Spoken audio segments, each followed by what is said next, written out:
Boa tarde, Agora boa está tarde. Olá, tarde. E eu estava esperando o link, porque eu vou apagando, senão fica muita conversa. Aí eu achei um link antigo, ainda bem. João Carlos é Mas dos eu meus, botei o link no grupo. eu não vi. Então devo ter apagado Está lá sem querer. no grupo, Paula. Eu coloquei Obrigada. no grupo de estudo, tá? tudo bom? Tabata e Paula, tudo jóia? E eu acho que ali é a Alexandra, né? Oi, Oi, Ale. E aí, Ale, Oi. beleza? beleza, beleza pura. Legal. Então tá, vamos Beleza. lá, né? Vamos. Legal. E entrou alguém aí, Cris, né? Acho que é Cris. Tudo bem, Cris? Tudo jóia?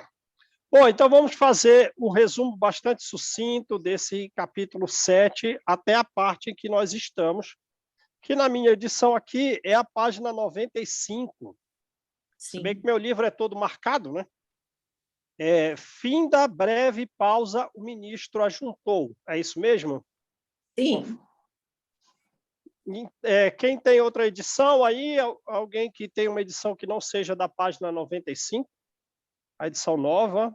Ou ninguém está precisando mais localizar, todo mundo já localizou? É o capítulo 7, né? Que nós terminamos.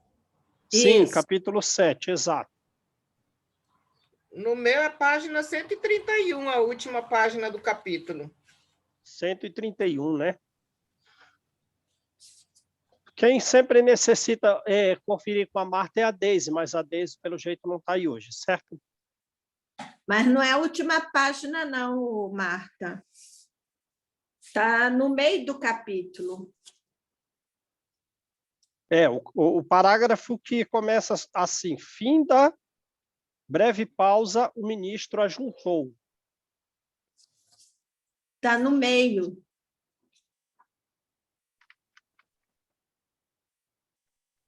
Peguei o livro errado, desculpe.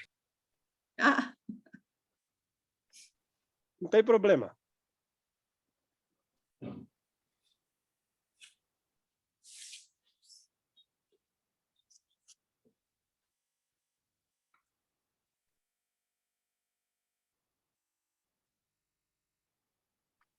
Aqui somos um por todos e todos por um. Então, estamos te esperando. Já peguei. Já? Beleza. E achou onde está, Marta? Ante o intervalo espontâneo? Ante o intervalo espontâneo? não. É fim da breve pausa.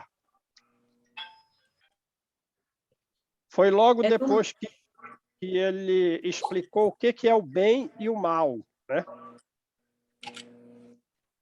Na página 91, primeiro parágrafo desse livro. É igual ao seu, né? Página 91, Marta. Já localizei, obrigada. Já? Maravilha. Então vamos lá. Tem mais gente entrando que não tenha localizado aí a página. Estamos estudando o livro Ação e Reação, capítulo 7, né? Bom, então é o final da conversação, né, do ministro Sânzio com André Luiz e Hilário. Ele veio para dar aquelas orientações sobre os 22 casos e agora ele está conversando sobre o primeiro ponto. O que foi importante nesse capítulo até agora? 3 assuntos. Primeiro, André Luiz se impressionou muito com o nível evolutivo do ministro Sânzio, um dos mais evoluídos que ele já encontrou. E ele crê recordar alguma coisa do ministro, né? Ele está muito emocionado, ele está chorando, né? Tentando lembrar de onde ele conhece o ministro. E o ministro pede para ele não ficar preso a questões particulares, que ele pergunte do que possa ser útil para todos. E eles querem, então, saber da lei de causa e efeito. De forma muito sucinta, então, o ministro lhe diz que a lei de causa e efeito é uma conta bancária que nós temos, né? É uma conta bancária que nós temos porque tudo que nós utilizamos pertence a Deus.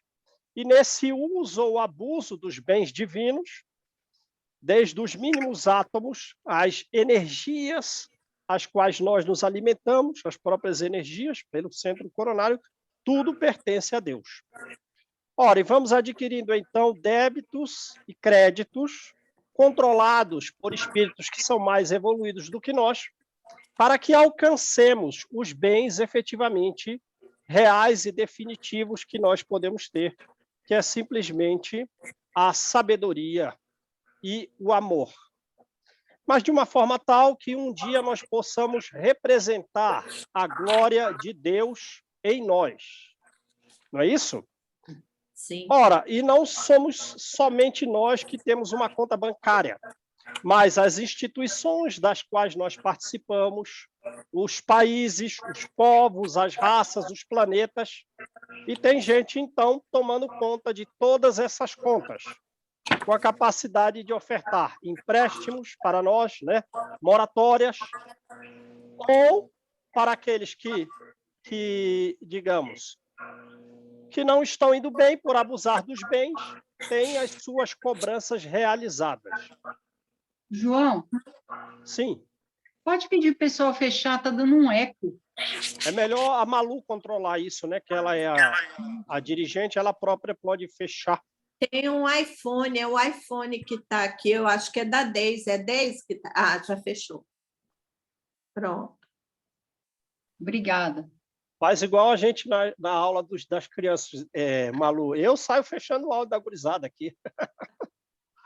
É que, gente, eu estou aqui. Eu estou aqui enrolada, eu não estou conseguindo entrar no computador, meio confusa, mas segue aí a aula que eu estou vendo daqui. Tá, beleza. E o terceiro item é o que Hilário pergunta para ele. O que é o bem e o que é o mal? Ele já diz que, olha, ele já responde, mas ele diz, não comece a entrar muito pela questão filosófica, né? Porque, antes de tudo, a gente tem que servir. Mas ele vai dizer que nós podemos perceber o bem pelo que nós sentimos quando vamos praticar um ato de auxílio ao outro. E isso é o bem, medido pelo sentimento que surge em nós de boa vontade na hora de servir. De forma que o bem é a segurança, digamos assim, o progresso, a felicidade para todos.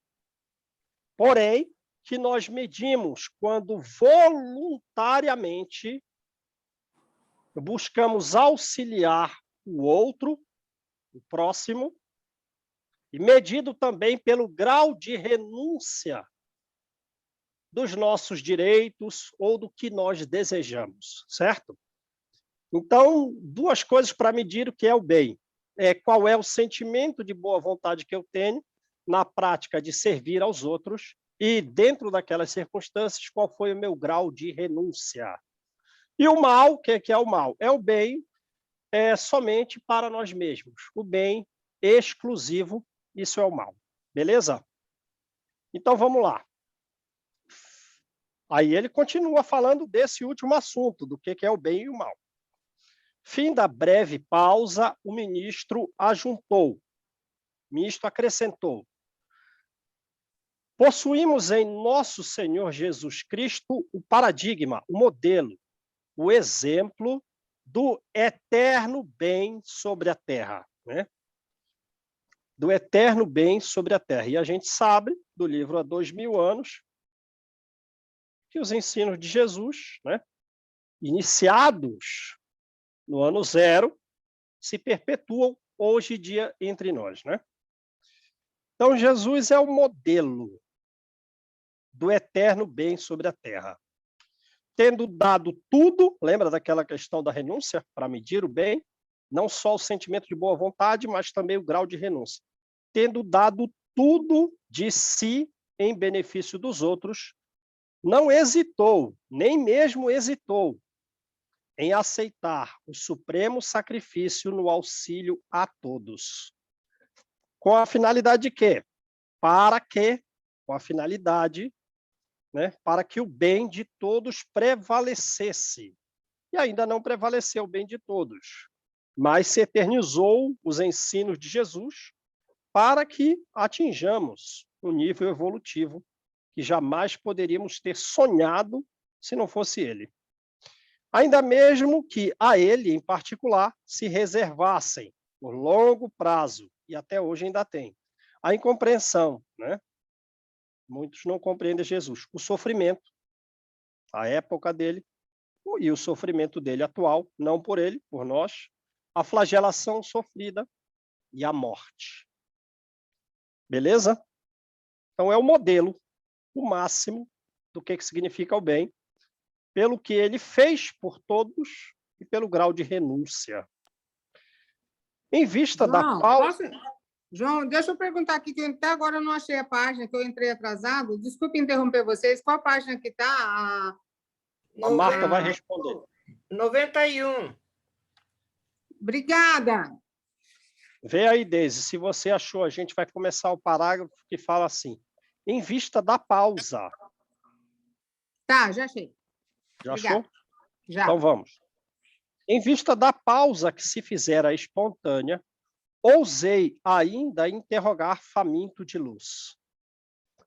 Generoso amigo, poderíamos avaliar de alguma sorte quanto aos sinais kármicos? Ora, o que ele quer falar com sinais kármicos, né? Sim, alguma coisa de nascença? Claro que não, né? Se ele está estudando a lei de causa e efeito, né? Os sinais dessa lei de causa e efeito que nós trazemos em nós. Que nós trazemos em nós mesmos. Como que eu posso identificar em mim como nós estamos num nível evolutivo um pouco atrasado, os sinais dos meus equívocos? Né? A gerar efeitos, às vezes vinculados a provas, às vezes vinculados a expiações. Como melhor identificar esses sinais em nós? Sâncio refletiu alguns momentos e ponderou. É muito difícil penetrar o sentido das leis divinas com os recursos limitados da palavra humana.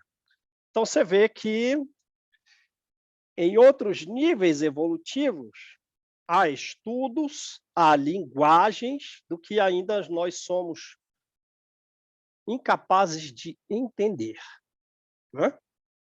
Então, ele vai tentar traduzir algum conhecimento muito elevado, de esferas mais elevadas, de forma, naturalmente, com alguma analogia, para que a gente possa entender uma questão inicial, um mínimo, um ponto de partida sobre essas questões aí dos sinais kármicos, dos sinais da lei de causa e efeito em nós mesmos. Ainda assim, sem que eu consiga usar uma linguagem que vocês ainda não possuem, iniciemos o tentame, a tentativa, recorrendo a imagens tão simples quanto seja possível. Né? Joana de Ângeles vai dizer que uma das formas de esclarecimento que, quando alguém esclarece um determinado assunto para alguém, essa pessoa também aprende. Por quê? Primeiro, que ela tem que meditar previamente, ela tem que falar no nível intelectual do ouvinte, e ainda depois que ela ensinou, que ela fala, ela sai com um mais amplo conhecimento que ela possuía com relação àquele assunto depois da explanação. Então, ele vai fazer, olha, eu vou tentar falar aqui tão simples quanto for possível. Apesar da impropriedade, então ele está falando já é impróprio, comparemos a esfera humana ao reino vegetal. Comparemos a esfera humana ao reino vegetal. Cada planta produz na época própria. E não é uma ideia que a gente pode ter previamente. Eu não entendo muito de planta, né? Mas a gente sabe, é simples. que algumas plantas produzem anualmente, mas outras não. A produção mais curta de uma planta é qual? É a anual? Porque existem plantas que levam décadas, não é isso? Tem uma planta frutífera aqui em casa, uma espécie de ameixa, que aqui a gente construiu a casa há mais ou menos uns 15 anos, até hoje não deu, não. E um jardineiro falou, não, eu só produzo não sei quando. Então, olha aí, cada planta produz na época própria. Algumas que produzem com velocidade, produzem com frequência anual aos cuidados dos homens, aos cuidados de muita tecnologia. Outras, pode esquecer, não produz. Segundo a espécie a que se ajusta. E cada alma estabelece para si mesma as circunstâncias felizes ou infelizes em que se encontra, conforme as ações que pratica por meio de seus sentimentos, ideias, decisões e atos na peregrinação. Ora, então, se ele vai fazer a comparação com a planta, dizendo que as plantas produzem de forma diferente, num prazo significativo, os homens também, eles estão ainda com vontade própria, o que já não é o caso da planta, conforme seus sentimentos e ideias, gerando para si mesmo um período produtivo, um período feliz, um período produtivo, um período de produção, de felicidade, ou um período improdutivo, um período de infelicidade, certo? Tudo bem até aí? Traçou uma certa analogia, é que nós lembramos que tem homens que ainda não produzem nada, né? E tem outros que produzem muito. Veio o Chico, veio o Divaldo, pelo amor de Deus, que produção, né? E ainda tem todos momentos felizes de produção, outros momentos improdutivos. A diferença para as plantas é que o homem já faz conforme as ações que pratica. Beleza. A planta de começo, a planta jaz encerrada no embrião. Ora, e há uma fase um tanto meio longa do período embrionário, certo? Então, a gente já imagina também, é para a gente raciocinar em cima do que ele está falando. Então, existem também homens embrionários. Não produziu nada, continua uma fase embrionária, um homem embrião. E o destino, ao princípio de cada nova existência, está guardado na mente, né? Mas o destino, para cada nova existência, fica guardado na nossa mente. Tem o plano para aquela existência, para aquela reencarnação, e tem um plano de progresso longo para todos. Com o tempo, a planta germina. Com o tempo, a planta germina. Ora, tem o homem, o germinado, né? Uma ideia ali, inicial, primeira, de despertei, tenho que parar de pensar tanto em mim e fazer algo pelos outros, germinado. Beleza, desenvolve-se, a planta floresce. Percebe? Tem o homem florescido. A planta frutifica, tem o homem frutificado. É a analogia. E também, com o tempo, a alma desabrocha ao sol de um dia, ao sol de uma vida. Da eternidade. Ao sol da eternidade. O homem desabrocha ao sol de uma gama muito grande de vidas, né? Diversas vidas germinou, desabrochou, floriu ao sol da eternidade. Cresce em conhecimento e virtude. Aí vamos analisar em que fase vegetal nós estamos nessa analogia aqui, ó. Nós estamos adquirindo conhecimento e adquirindo virtudes? Acho que sim. A gente está só no crescimento da planta. Crescimento do caule, algumas folhas, né? Conhecimento e virtude. Floresce em beleza e em entendimento. Então, quando a nossa manifestação muito frequentemente é bela. Quando já possuímos o entendimento, está florescido. Está florescido. Aí está florescido. E frutifica em amor e sabedoria. Quando já somos sábios. E não só sábios, né? E amorosos. Então, estamos frutificados, né?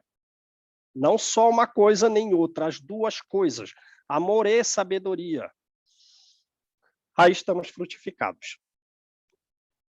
A planta, porém, é uma crise. Agora, então, se ele fez uma analogia para mostrar similitudes, em que a gente percebe a diferença com relação à questão da vontade, mas ele está falando de sol de eternidade, então está falando de múltiplas vidas nossas, agora ele vai começar a falar da diferença entre nós e o reino vegetal, com a finalidade de explicar sobre os sinais kármicos, não vamos esquecer. A planta, porém, é uma crisálida de consciência, um início mínimo de consciência. E fica nesse estado, dormindo, largos milênios, rigidamente presa aos princípios da genética vulgar. Ora, então existem várias genéticas. A das plantas é a genética vulgar, né? Que lhe impõe as características dos seus antepassados. Então já vê que a genética dos homens não é a vulgar. Tem algo ainda da vulgar, né? Em que não simplesmente, por não ser tão vulgar, não fica imposta a nós os caracteres dos antepassados. E a alma humana, não é uma crisálida de consciência. Essa é uma fase que dura milênios para o reino vegetal. O homem é o que, então? É uma consciência formada, retratando em si, também o verbo está no gerúndio, retratando. Então, tem gente que melhor retrata e outros estão caminhando. Em si, as leis que governam a vida.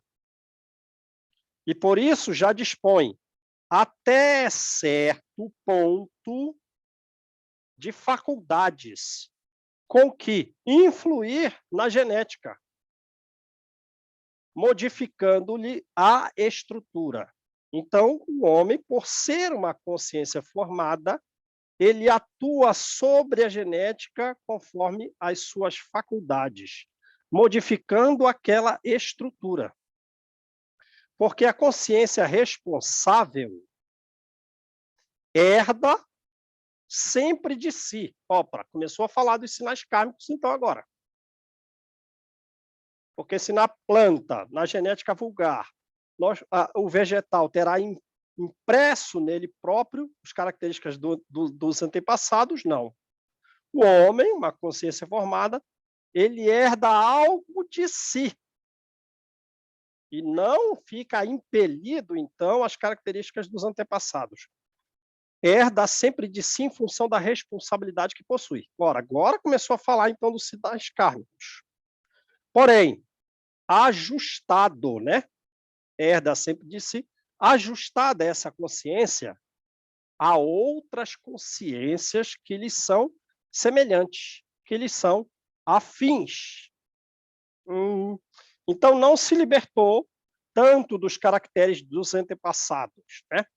Mas não só na questão física, mas na questão da consciência. Se ajusta às consciências que lhes são afins. Beleza? Deu para entender? Então, aí a gente lembra um pouco de Kardec. A gente retorna com aquele mesmo...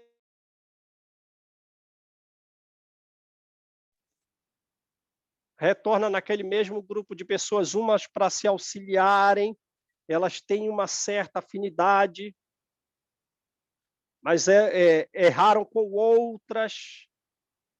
Às vezes, então, surgem as mesmas circunstâncias, e nós, às vezes, somos tentados a errar da mesma forma que erramos no passado, estamos ajustados a essas consciências, não é?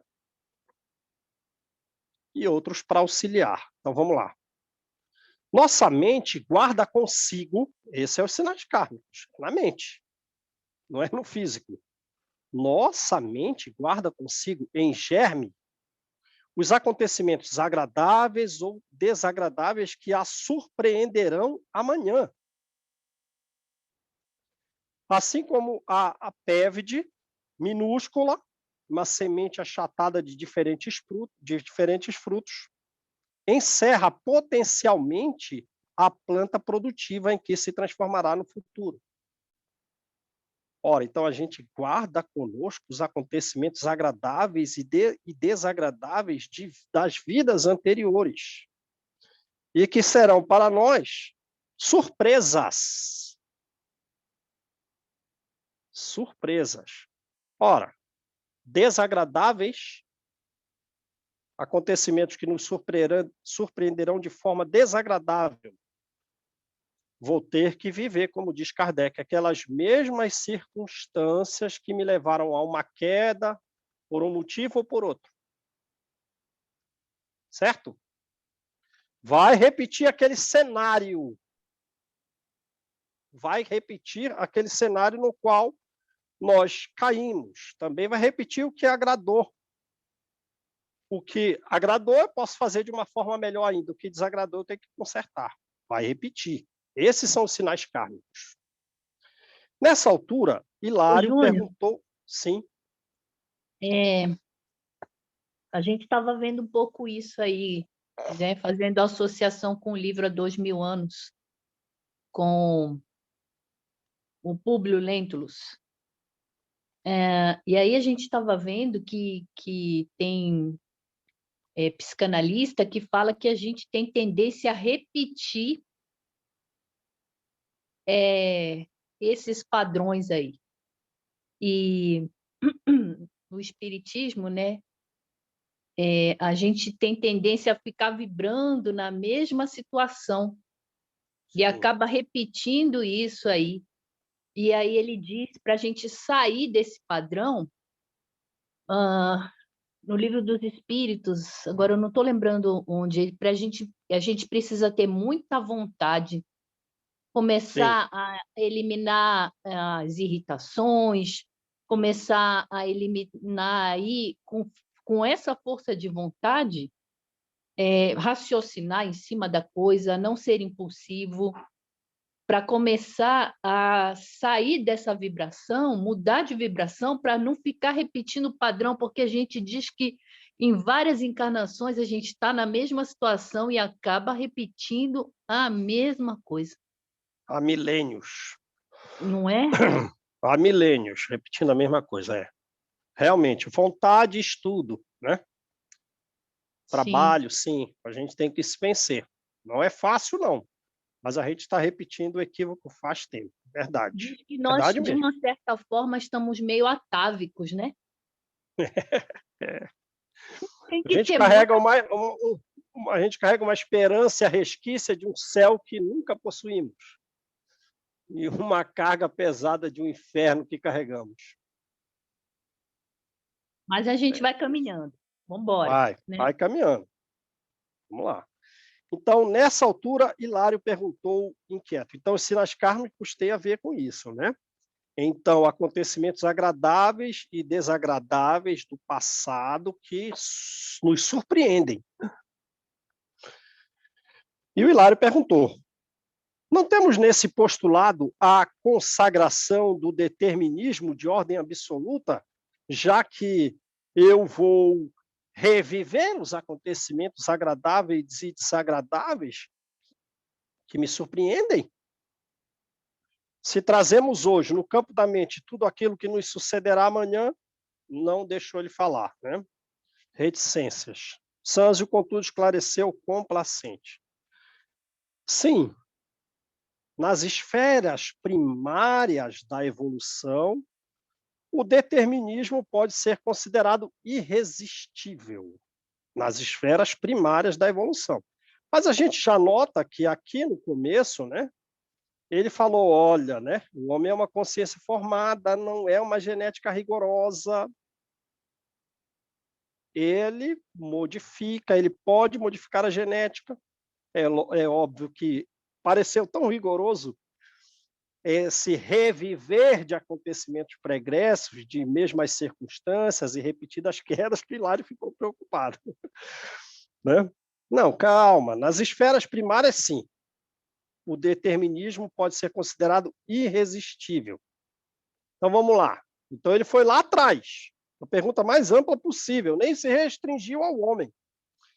É o mineral, obedecendo às leis invariáveis de coesão. Então, percebe que a lei é uma só.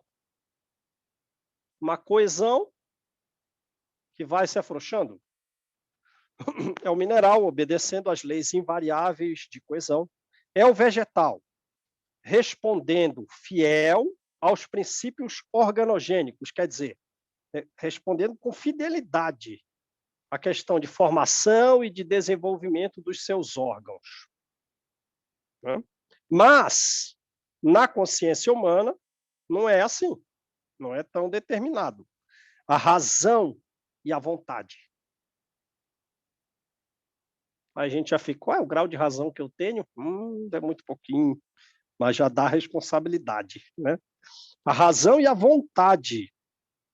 Para onde eu dirijo o meu desejo. E a outra coisa é a reflexão. O conhecimento e o discernimento entram em função nas forças do destino, conferindo ao espírito as responsabilidades naturais que deve possuir por si mesmo.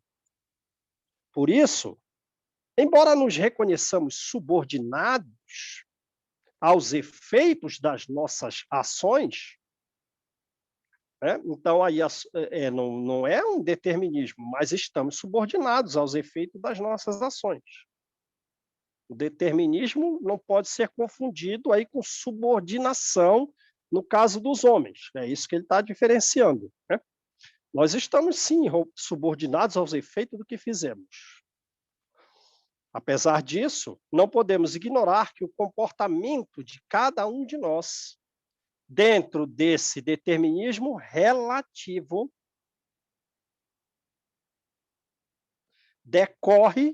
decorrente da nossa própria conduta, quer dizer, o determinismo vai ser uma consequência, ele é decorrente da nossa própria conduta.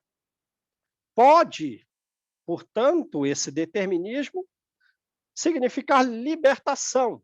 Então, ele se liberta, né, das questões que o prendiam, né, do próprio determinismo. Pode significar libertação abreviada ou uma libertação mais longa, um cativeiro maior, um agravamento, uma piora ou melhoria em nossa condição de almas endividadas perante a lei. Então, a gente já começa, né, a gente estando aqui nesta reencarnação, não temos uma ideia, e graças a Deus não temos, do nosso grau de endividamento.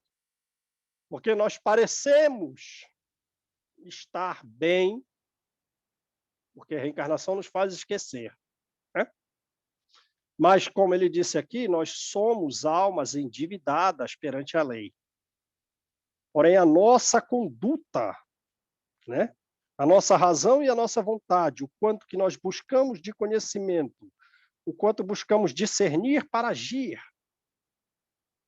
isso vai nos dar uma melhor condição para saldar a dívida que nós já possuímos, nos dando liberdade no curto prazo ou ficando um prazo mais longo cativos. Mas ainda mesmo nas piores condições, mesmo nas piores posições expiatórias em que goza a consciência os direitos inerentes ao livre-arbítrio? Veja a pergunta de André Luiz. Ele colocou assim, no pior nível evolutivo, É o homem mais atrasado possível. Foi isso?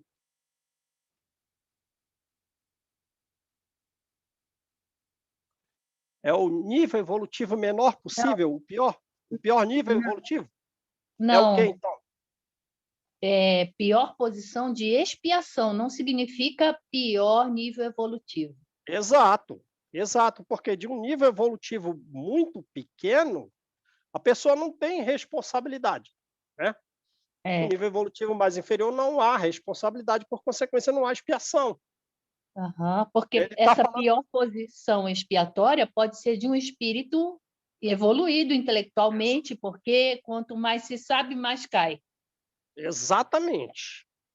É isso aí. Ora, então a pessoa, mesmo na pior expiação, quer dizer, então ela teve responsabilidade grave. Ela teve responsabilidade grave, né?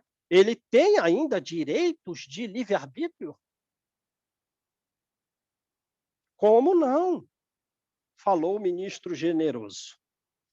Imaginemos um delinquente monstruoso. Monstruoso. Segregado na penitenciária. Acusado, esse delinquente monstruoso, de crimes que chocam a humanidade. Acusado de vários crimes. Permanece privado de toda e qualquer liberdade física na enxovia comum, no cárcere comum. Tá, né? Tá? Quanto à sua liberdade de ir e vir. Está preso.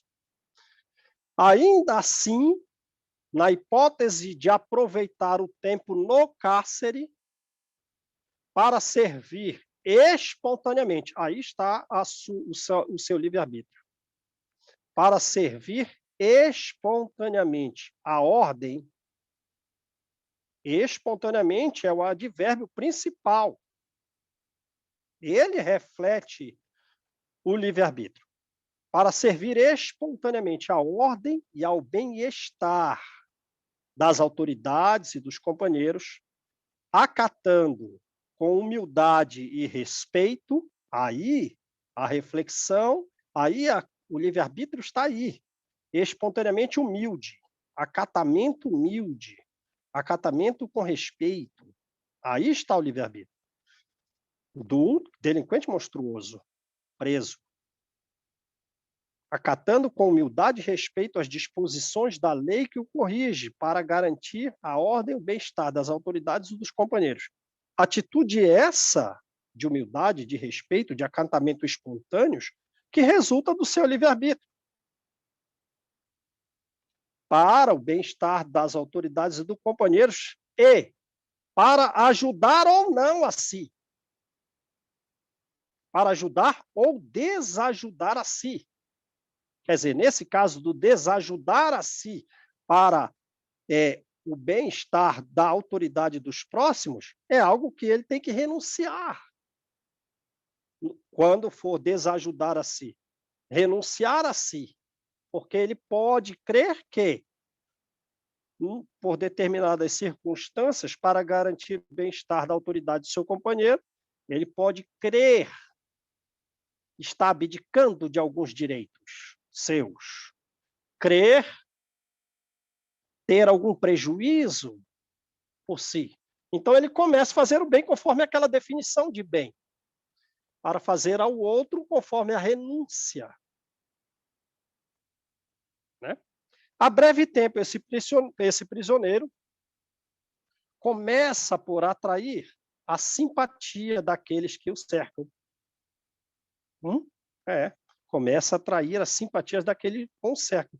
E, com isso, atraindo simpatias, avançando com segurança para a recuperação de si mesmo. Deu para a gente entender a importância do que de causar simpatia nos outros? Deu para entender essa questão da simpatia dos outros?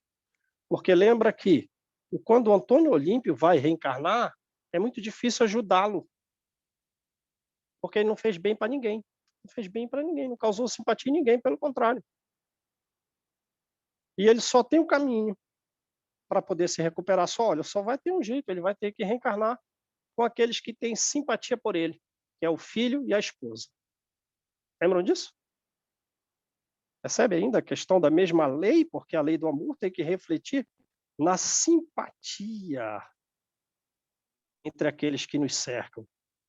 E assim avançando com segurança. Aí a gente vê aqueles criminosos que se tornaram famosos pelos crimes na televisão.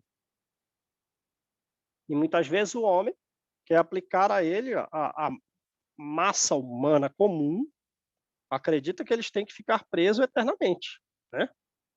Com punições eternas, como acreditávamos que Deus fizesse conosco. Aí, alguma mulher que matou os pais está presa não sei aonde, algum homem que cometeu os crimes mais graves, foi preso, está lá na cadeia. Mas já libertou essa pessoa? Já soltou? Não, essa pessoa não pode ser solta na Páscoa, não pode passar o Natal em casa. Não... Mas a gente não está lá. A gente está lá no cárcere, observando se eles estão progredindo.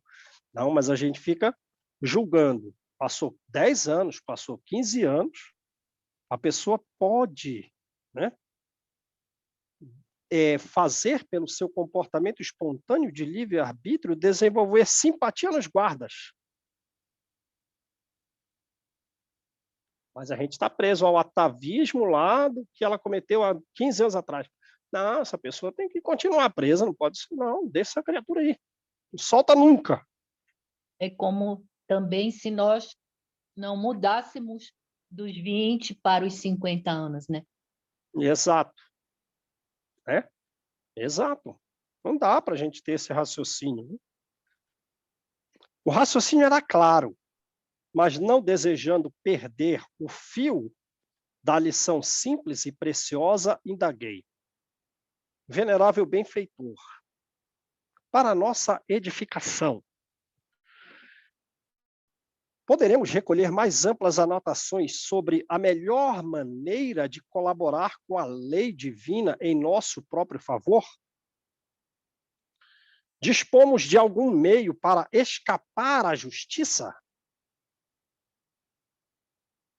Ora, André Luiz está querendo fugir da justiça? O que vocês acharam dessa segunda pergunta dele? Eu acho que não é escapar nesse sentido de violar a lei, mas no sentido de saber sobre a lei para se manter sob ela, para levar uma vida conforme o que se espera. Eu entendi nesse sentido aí. Exato. É nesse sentido e um pouco assim, um pouco mais profundo, mas essa direção está correta. Ora, vê a primeira pergunta dele. Ele não está querendo driblar a lei. Se a gente ler rápido aqui, né? A gente se lê rápido, não é o estudo, não chama atenção para a coisa, você vai... Que é isso, André Luiz? Está querendo escapar da lei? Querendo escapar? Não é isso, né? Vê a primeira pergunta dele. Venerável benfeitor, para nossa edificação, poderemos recolher mais amplas anotações sobre a melhor maneira de colaborarmos com a lei divina em nosso próprio favor. Ora, porque o que é bom para os outros é bom para nós. Se eu faço muito bem aos outros, eu também recebo o retorno dessa lei divina pelo que eu estou fazendo. De forma que qual é o grau máximo, independentemente do que eu tenha feito lá atrás, independentemente dos erros que eu tenha cometido, seja qual for o erro, de todo tipo possível, todos os erros para trás, qual é o comportamento atual máximo de auxílio que eu posso ter hoje aos outros e, por consequência, a mim, o máximo de serviço que eu posso realizar, de forma que a justiça que iria me atingir se eu ficasse ocioso, deixe até de me atingir. Eu posso chegar a um grau de serviço tão elevado que, digamos, aquilo nem me atinge. A quantia de efeitos das causas graves que eu causei aos outros nem me atinge, pelo comportamento máximo de serviço? Sanzio sorriu e observou. Não, não vai dar. Não, não vai dar. Da justiça ninguém fugirá. Então, somos espíritas, né?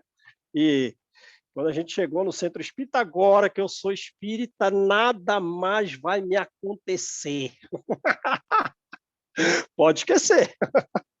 Né? Cheguei na casa espírita, agora sou espírita. Meu Deus, estudando Kardec, que maravilha essas obras de André Luiz. Nada vai me acontecer. Estou limpo total. Vai sonhando. E o passado? Nós Agora somos estou no céu, João. Agora eu estou no céu. Como eu gosto, o Afrânio falou, é o céu, centro espírita. Como é, Afrânio, que você falava? Na aula presencial? Centro Espírita do Umbral. Centro espírita do Umbral, né? Então, não é porque a gente entrou numa casa espírita, estamos lendo obras espíritas, estamos nos maravilhando com aquilo, que o nosso passado foi apagado. Né? Da justiça ninguém fugirá. Porque a nossa consciência,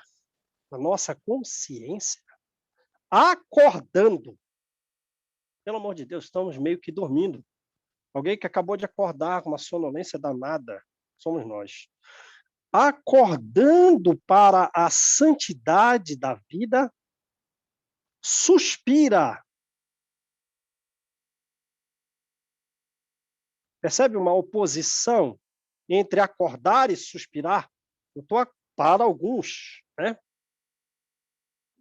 Divaldo, por exemplo, não tem nenhuma oposição entre esses verbos, porque ele está acordado, ele suspira. Outros não. Acho que eu vou voltar a dormir um pouco. O suspirar está fraco, o acordar está forte. Agora, acordei, né? Também não é ansioso, porque a ansiedade faz tudo meio atrapalhado, né? Acordei, suspiro.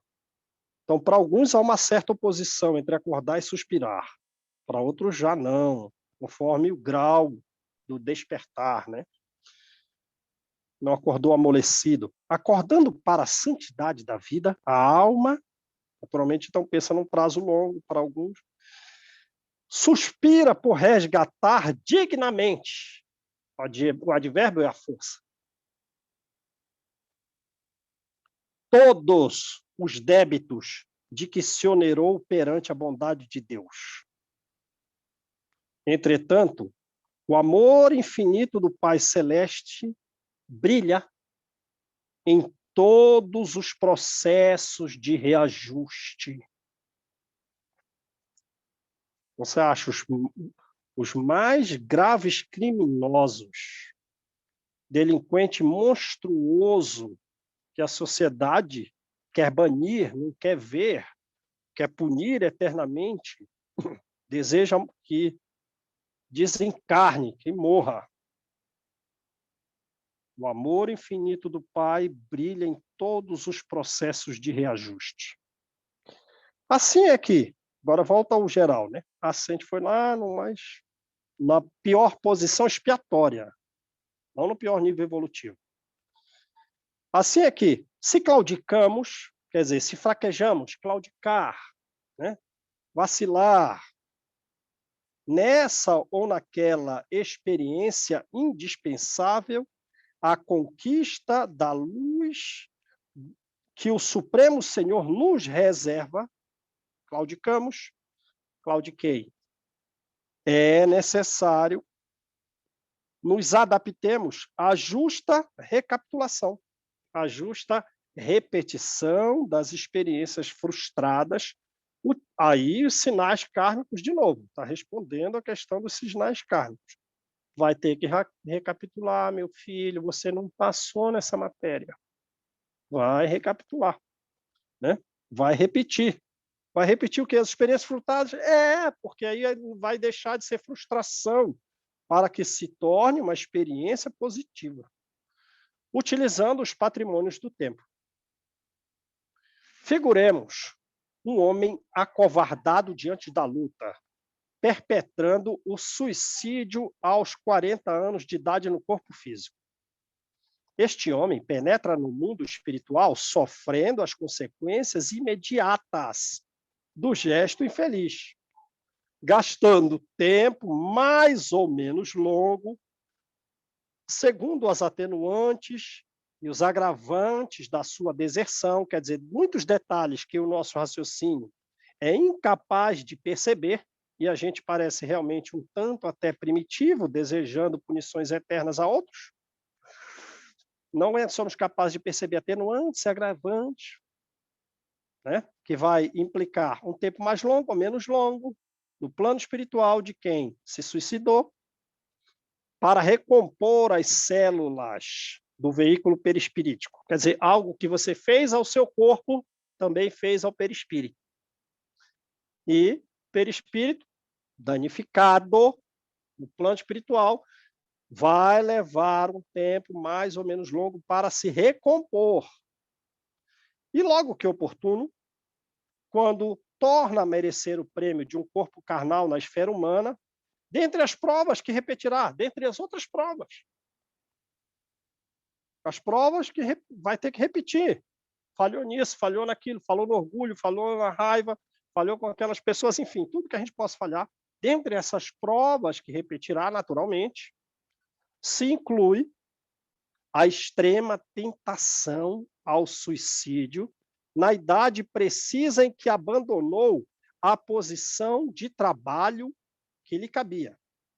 Porque as imagens destrutivas, sinais kármicos, dentre as provas que repetirá, sinal kármico, extrema tentação do suicídio, sinal kármico, imagens destrutivas, sinal kármico. Porque as imagens destrutivas que arquivou em sua mente se desdobrarão diante dele por meio do fenômeno a que podemos chamar de circunstâncias reflexas, dando aso, dando oportunidade, dando ensejo a recônditos, a profundos desequilíbrios emocionais que o situarão, logicamente, em contato com as forças desequilibradas, que se lhe ajustam ao temporário modo de ser. Quer dizer, aquelas circunstâncias lá, daquelas dificuldades todas, financeira, de saúde da família, seja o que for, essas circunstâncias vão surgir de novo. E ele vai tirar, diante dessas circunstâncias, aquele mesmo arquivo de tentação para o suicídio. Percebe? Sinal kármico.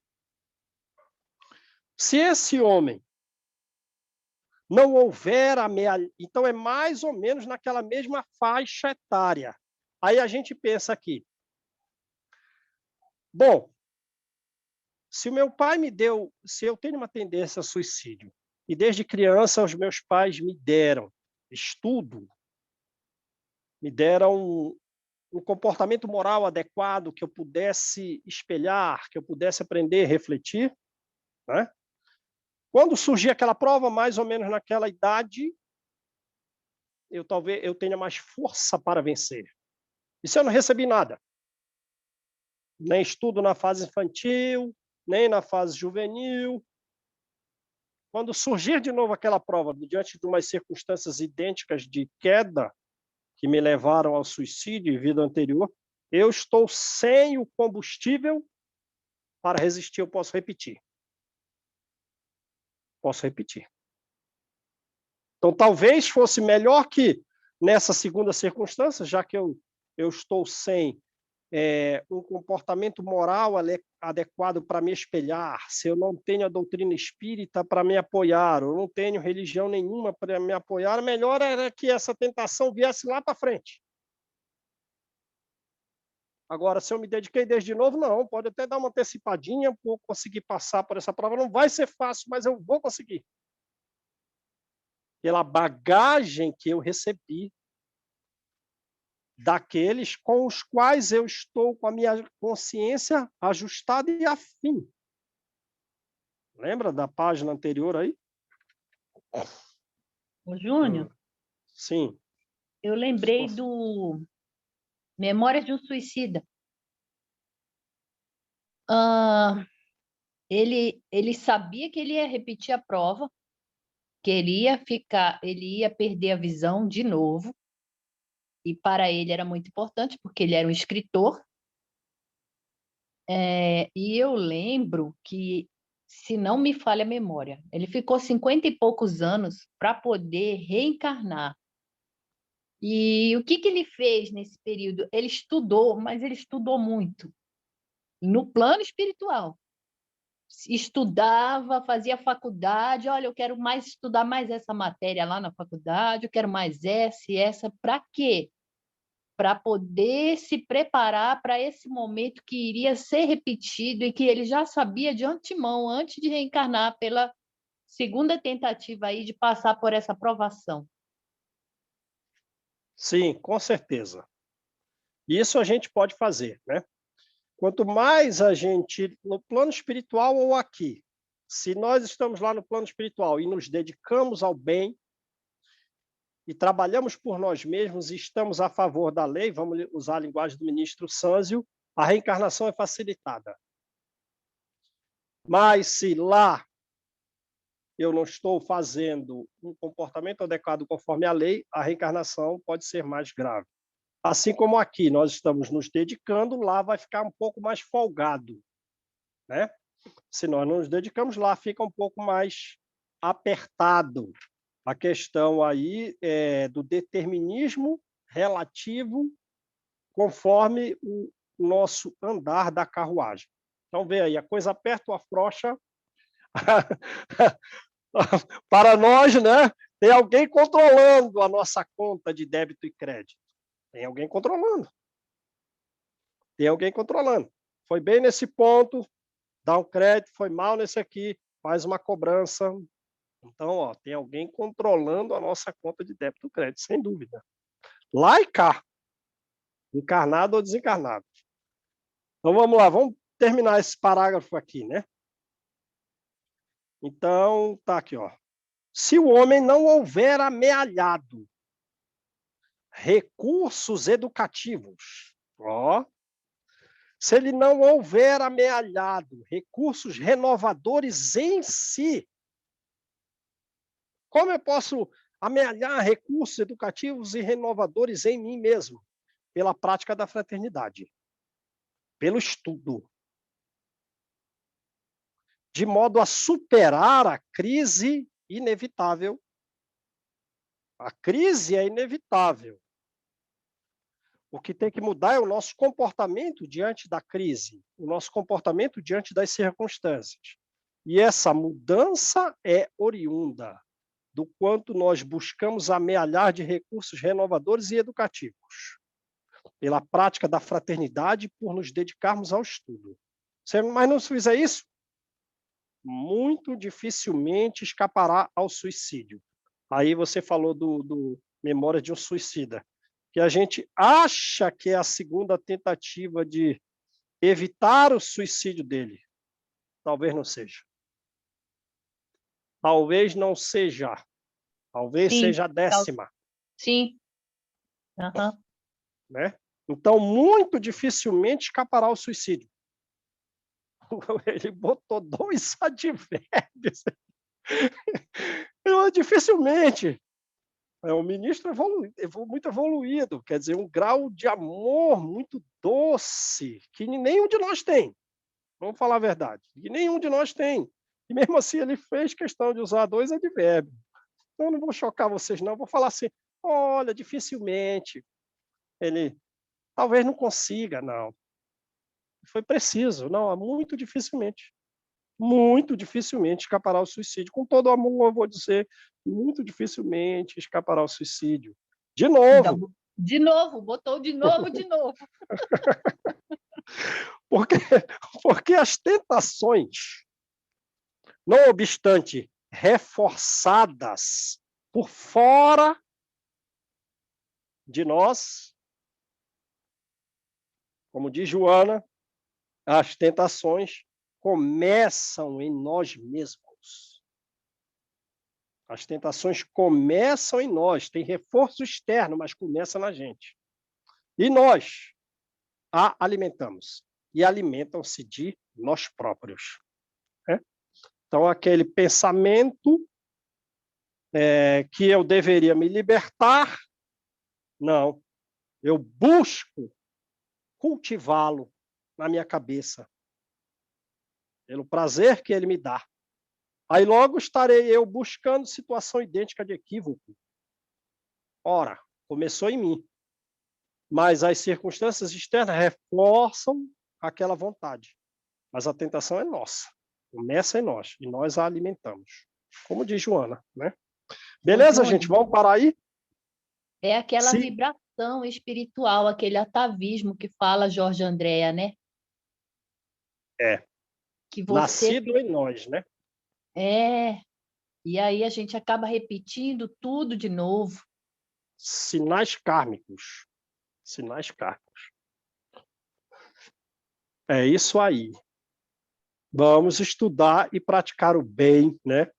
Lembrando da pergunta de André Luiz. Qual pergunta? Tem algum jeito de eu trabalhar tanto atualmente de forma a me libertar dos efeitos dos erros pregressos? Não dá. Mas quanto mais você fizer, né, mais fácil fica.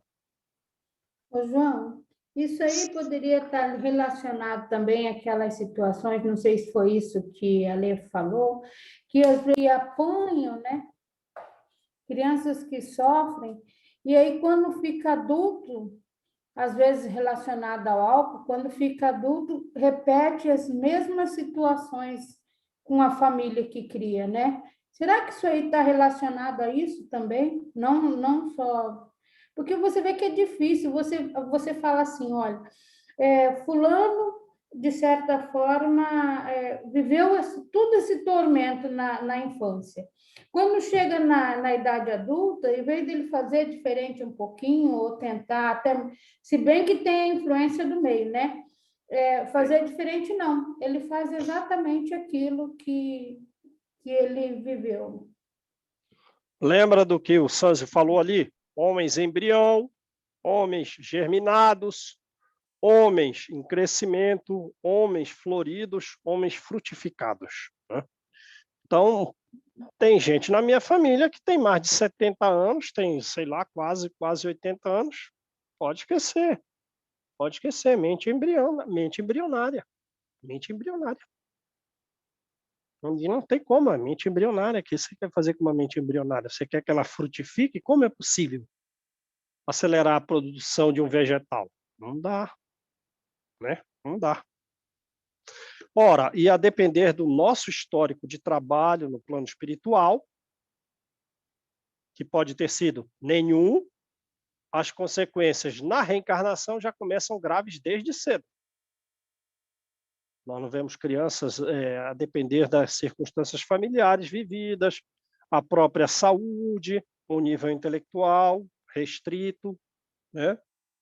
Um corpo que não permite a manifestação, tudo consequência de ainda da lei de causa e efeito, mas também de uma situação atual de não desejar colaborar com a lei. Porque a pergunta do André Luiz eu posso trabalhar tanto a ponto de eu não ter efeitos do que eu fiz? Né? Não dá. Mas podemos caminhar. Então, é a fase embrionária do homem, é a fase germinativa, longe ainda da fase de frutificação. Lembrando que crescimento é aquisição de conhecimento e virtude. Será que a gente não está nessa fase? Só um vegetal com sangue que não tem uma flor? Pode ser, né? Pode ser. Então vamos lá, o capítulo 6.